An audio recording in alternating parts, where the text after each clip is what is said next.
Bismillah, salatu wassalamu ala Rasulullah. Thank you again, my brothers and sisters, for joining me for our Thursday talk where we speak about the series of the prophets. We've reached Ibrahim alayhi salam now, and we've spoken about him over the past couple of weeks. Last time we talked about how Ibrahim alayhi salam, the challenges he faced when he was younger.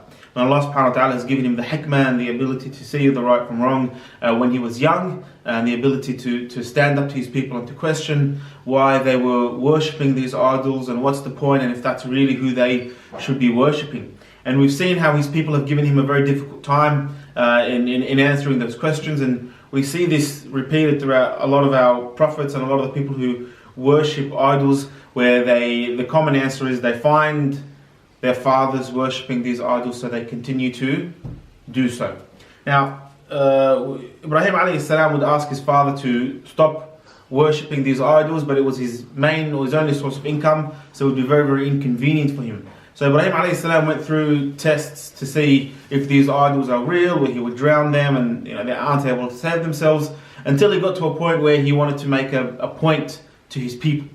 And he destroyed all of the idols that were in their main temple, except the big one, the main one. He attached the axe to it, and he wanted to make a point to the people that if they wanted to know who destroyed these idols, they would need to ask their big one, or their main idol.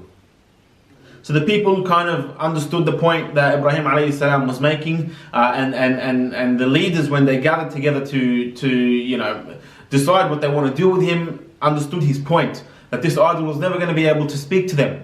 But out of pride and the fact that they needed to support their gods and to have their gods back, so their gods can have their back in the future or whatever, they decided to make a point out of Ibrahim, and they built the biggest fire ever, and they were to catapult Ibrahim alayhi salam into this fire. So we've reached the point where they have put him on top of the palm tree, and they pulled the rope down and they catapulted him into the fire. Now he's mid-air.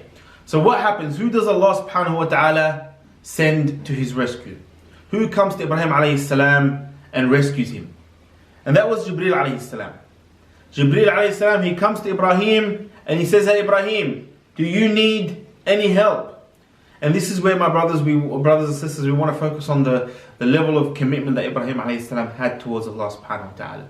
Where he responded to Jibreel, "Ya Jibreel, I do not need help from you, but I need help from Allah subhanahu wa ta'ala."